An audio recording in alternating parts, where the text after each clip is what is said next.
أعوذ بالله من الشيطان الرجيم.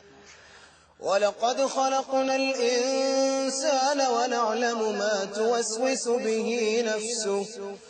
ونحن أقرب إليه من حبل الوريد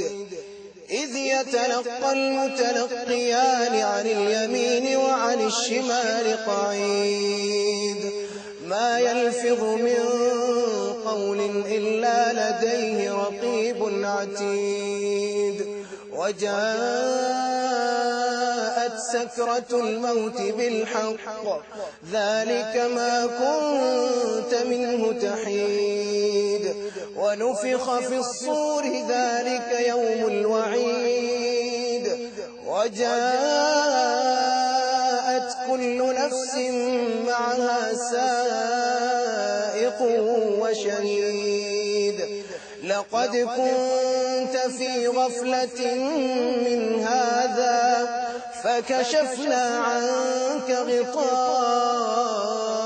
فبصرك اليوم حديد وقال قرينه هذا ما لدي عتيد ألقيا في جهنم كل كفار عنيد مناع للخير معتد مريب الذي جعل مع الله إلها آخر فألقياه في العذاب الشديد قال قرينه ربنا ما أطغيته ولكن كان في ضلال بعيد قال لا تختصموا لدي وقد قدمت إليكم بالوعيد ما يبدل القول لدي وما أنا بظلام للعبيد يوم نقول لجهنم هل امتلأت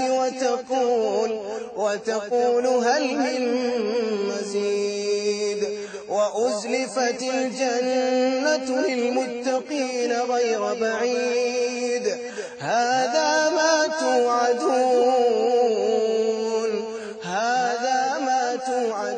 لكل أواب حفيظ من خشي الرحمن بالغيب وجاء بقلب منيب ادخلوها بسلام ذلك يوم الخلود لهم ما يشاءون فيها ولدينا مزيد وكم أهلكنا قبلهم من قرن هم أشد منهم بطشا فنقبوا في البلاد هل من محيص إن في ذلك لذكرى